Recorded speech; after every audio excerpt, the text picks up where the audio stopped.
Today I'm in the 2021 Kia Sorento, and all I can say, guys, is this vehicle, this is pretty nice. Like, this is pretty nice. Let me show you guys outside.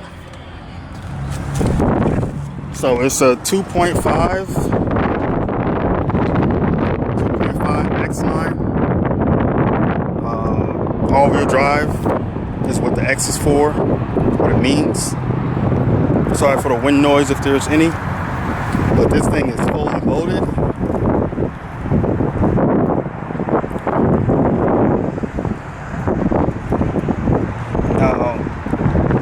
To be honest, I'm not really a big fan of SUVs, but this one is kind of daunting on bulky SUV like the Telluride is. Now, just like any Kia product, any product, even if I do like it, I have to critique it in a certain way to let you guys know what I do like and what I don't like about it. Now, first of all, this is a 21. 9 times out of 10 in the 2022 model year, they're going to add the new Kia logo to it. So, guys, be mindful of that. This is a 21, so they still have the older Kia logo with the camera for the front, for the surround view camera system that this car has LED fog lights, LED low and high beams, and the LED running light strip that goes from right here. And the Telluride, you guys know it's amber in color, and this one is still white in color. Likely they're going to change that from the 2022 year. I don't know. We'll have to see. Wheels, they're okay. This car is kind of, I'm pretty sure people have been testing this car, so it's kind of dirty. But it's okay. It should be easy to clean. Big spokes. It shouldn't be an issue to clean. Okay. Side profile. It's an SUV. This one sits up pretty high. Since it's the all-wheel drive version, it does sit up pretty high. At least higher than the regular Sorentos. This is the X-Line all-wheel drive, and they also have an SX, which is the top of the line, and the SX Prestige, which gives you a little bit more. But for some reason, I've seen the SX Prestige, and they gave some things on the inside that some of the X-Line models don't give, which is weird. Kia, the way they're doing things now is they're putting stuff in certain cars that comes standard, and in other cars they're making you pay extra for it. I don't understand the reasoning behind that, but that's what they're doing. Like I said, the side profile, it's an SUV. It sits up high, and like I said, for an SUV, I actually don't mind that. Now for the rear, this is where it becomes a head scratcher for me. I'm just not sure about it. For one, normally their SX trims, their pipes come out the back, like you can clearly see it. But for this one, they got it pointed towards the ground. It is an SX. It is a 2.5. And normally in their more power models, they put like I said, they put the exhaust pipes through the bumper. But it's an SUV, so I guess that's probably why they did it. And I don't particularly like these style of the taillights. They're okay, they're just not, it reminds me of the Ford, what's it called? The Ford SUV. I can't remember the name, but that's what the rear reminds me of when it comes to these lights. Now there is a lot of room in here, a lot of room. These folks These seats can fold flat. The third row, 9 times out of 10, this is going to be children back here to use it. No full size adult is really going to fit back here. They have USB ports back here too. Nothing but, you know, it's hard plastic. You know, that's what they usually do for the rear of the vehicles. In any trim or any vehicle, just put hard plastic. But I like that the seats fold flat. Like, it gives you a ton of cargo space. Sounds pretty solid. Closing the door.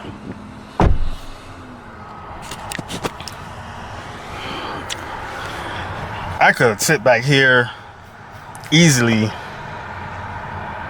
on a trip, on some type of road trip. These arm things are kind of armrests are kind of skinny. Oh, they're getting level them too. That's cool. Don't see that often. Cup holders. This one does not have heated and cooled rear seats or heated seats. I believe heated seats is an option, but this one doesn't have it. Bose audio and a panoramic sunroof that comes all the way back. This is pretty good, guys. Like, I still got a good amount of space. I'm 5'10", 5'11". I still got space. I could slide these seats. Well, that's as far as it's going to go back. But I believe I can recline it. Yep, I can recline it. Like, literally, I can recline these seats. Like, wow. Like, look how far back the seat is, y'all. Like, in a recline. Granted, whoever's back here in the third row won't have enough room, but it's probably not gonna. It's probably just gonna be for children anyway. Wow.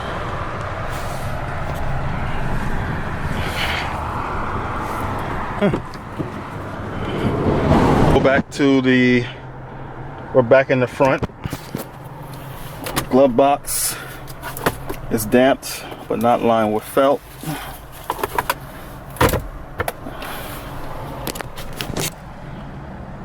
Alright. Heated and cooled rear seats in the front. Got all these drive modes here. Got comfort, sport, smart, snow, and eco. You have your heated steering wheel, auto hold, hill assist, your camera view, surround view. This is for the engine stop start, which I dislike. So if I was to have this car, or any car for that matter, I'll always have that off. And not many manufacturers give you that as an option. So big ups to Kia for giving you that as an option. Parking alert and electronic parking brake. And I do have the keys, so let's go ahead and start this bad boy up.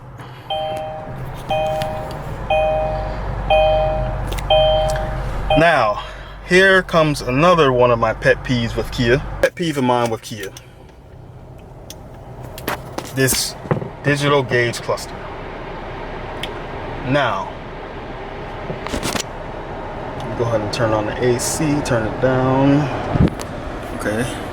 I gotta figure out how to do that.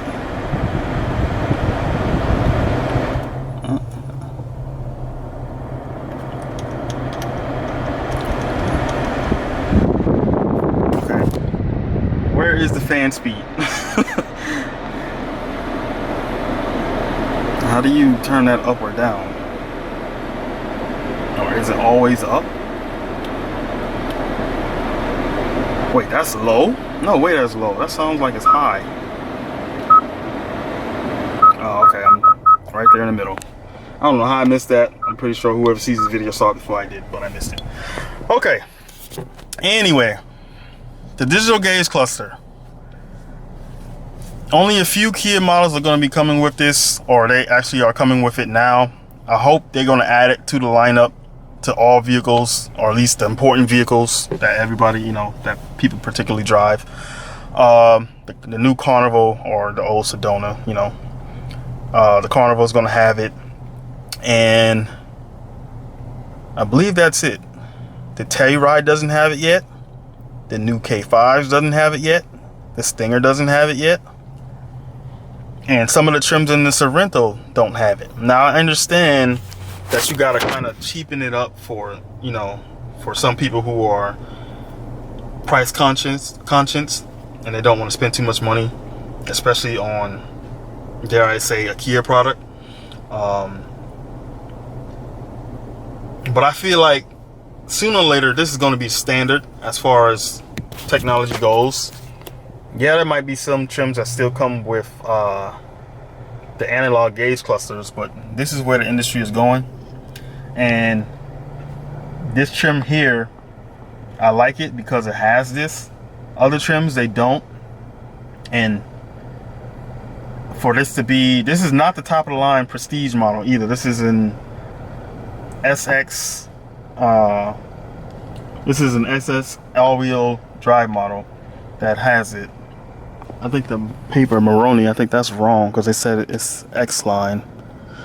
I don't know, that trims are getting kind of confusing with GT line, X-Line, GT, SX. I wish they kind of simplified it a little bit more. It's spacious. I kind of wish they had a Alcantara, you know, black suede headliner, but you know, it's okay. I don't even touch the light. You don't have to push it. You can touch it. And then this the new screen. Oh, here's another little pet peeve about Kia's new UNOUTHORIZED infotainment system and whatnot. The newer Kia products are coming with these screens. The bigger screens do not come with wireless Android Apple CarPlay. You have to step down a few trims or step down to a smaller size screen, then that will give you wireless Android Auto, Apple CarPlay. Why they do that, I don't know, because I would think that most people that would get these kind of cars and whatnot, they would want the screen or the car with the bigger screen. That's just me. That's how I think. That's how I think it should be. I don't know why they do it that way, but that's how they're doing it. Other than that, it's 80 degrees outside today. Oof.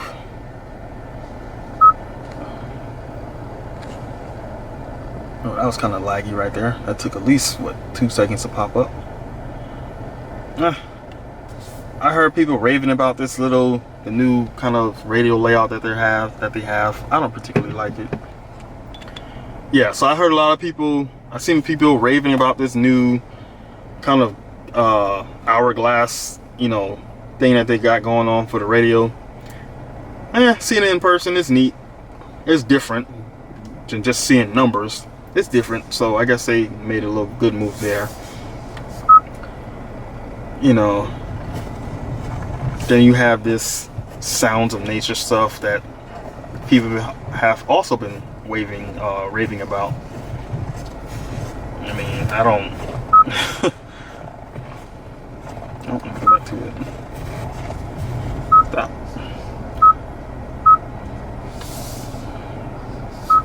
Then you have Kia's nav screen. Well, back to the home screen. On right here, I don't know if you guys can see that, but that's also part of the nav screen too. It's like, it's just the home screen, but then it shows you kind of where you're going at the same time. I don't think these colors are interchangeable. I think all of them stay the same, like this purple. I think they need to go ahead and let people customize that as well, because it just looks, it's probably not what everybody would want. Everybody doesn't want to look at a purple screen, you know? I don't know. Go back to the map here. You know, it's the same Kia. I think I kind of have this same version of the map in my car as well. You can use a tune knob to zoom in and zoom out. That's pretty neat. I'm not sure what version of UNOUTHORIZED this is, but I wouldn't be surprised if they end up updating this soon as well to speed it up a little bit. You have a wireless charger down here, 2 USB ports. Yeah, 2 USB ports and a USB-C, I believe, or 2 USB-Cs in the USB. Like I said, you have the heated and cooled seats with this toggle right here, Kia Stinger inspired.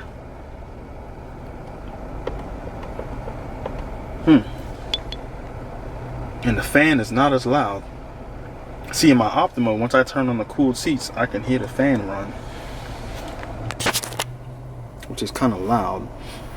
And then you have your different drive modes. So you have the sport, you have comfort, you have eco, you have snow.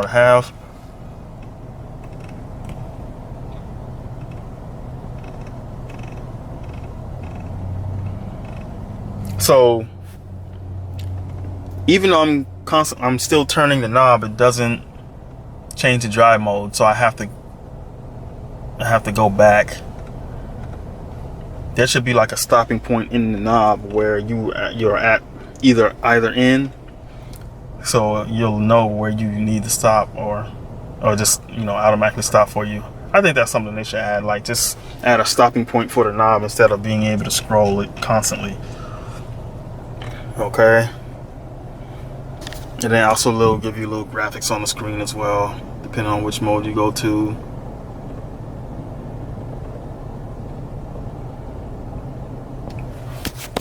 Alright. Padded armrest here.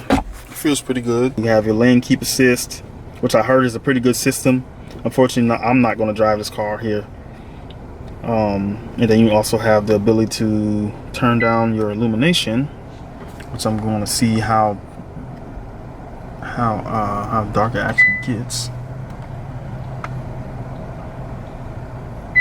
Well, I'm not sure what it darkens, unless it's the daytime. That's not really making it a difference. So the Sorento also does not have ambient lighting. Why they didn't add that, I don't know. They could have put some around this trim piece right here, or some under here, you know, floor it down. I don't know why they didn't add it. That's kind of a letdown as well. No ambient lighting. Lift gate.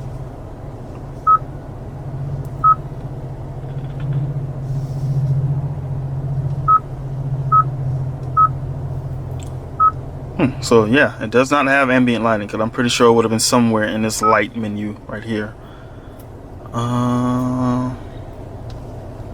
Check general real quick. Nope.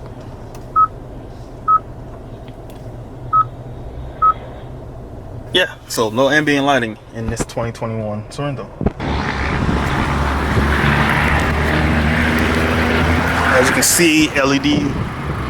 These two are your low beams. This is your high beam, and this is the LED DRL. Of course, you can't really tell because it's daytime. And then there's your fog lights. I'm gonna turn on the turn signal too to show you guys how it looks like from the rear. Oh, and I also have the camera watch system as well. So that's pretty neat. So this is the turn signal. I have it separate from the actual brake assembly, so I guess that's a good idea as well. I kind of just don't like the design of it. It just looks a little funky. This is the turn signal, and this is, I believe, the brake light. And another pet peeve before I leave the rear, I really think Kia and Hyundai should stop putting the HURST lights so far just on the bumper. Let's just stop putting it down here, because for most people, if they're not paying attention, which they should be, they're not going to see that turn signal when you're signaling to turn. Heavy boy. So this is the 2.5. It should have 200 and I believe 30 horses. And that ticking that you guys will hear is the direction Kia has been using. Based off this Sorento, you know, I believe that's what they're doing. But anyway, guys, like I said, like, comment, subscribe. Even if you're not interested in Kia Hyundai vehicles, maybe I can you know, persuades you to come over to the team, you know, join the family, leave Honda, Toyota, Nissan, you know, just come join the family, you know. They're making big moves over here, as you guys can see. But anyway, guys, that's going to do it for my review on the 2021 Sorento. I hope you enjoyed it, and I'll catch you guys in the next video. Peace.